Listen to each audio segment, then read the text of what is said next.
The eagle who lost his sky.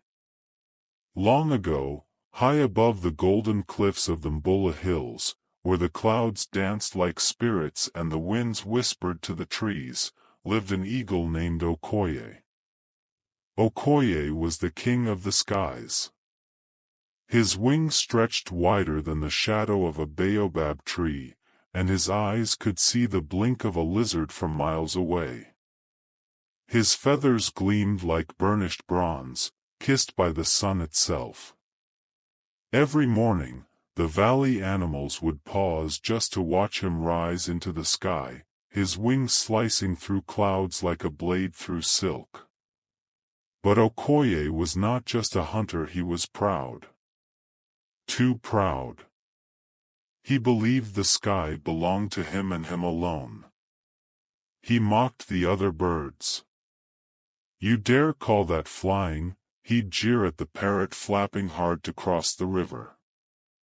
To the storks he said, "Wings like those belong in the mud, not in my air." Even the vulture, with its wise silence, was not spared. "You are nothing but a ghost pretending to fly."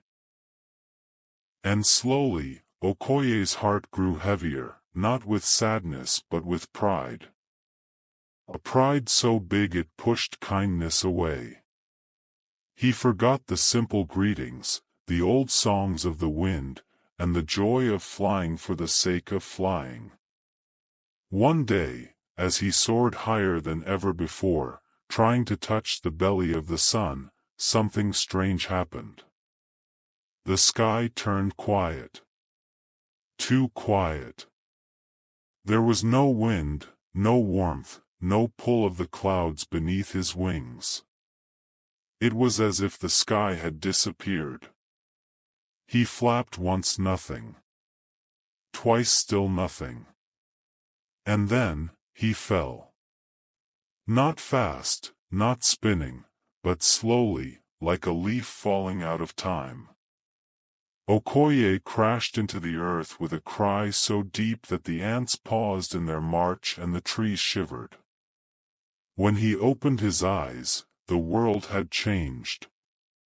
His wings were still there, but the sky no longer welcomed him. Each time he tried to fly, the air turned thick, like honey pulling him down. The winds no longer lifted him. The clouds ignored him. Even the sun dimmed its light when he looked up. "The sky," he whispered.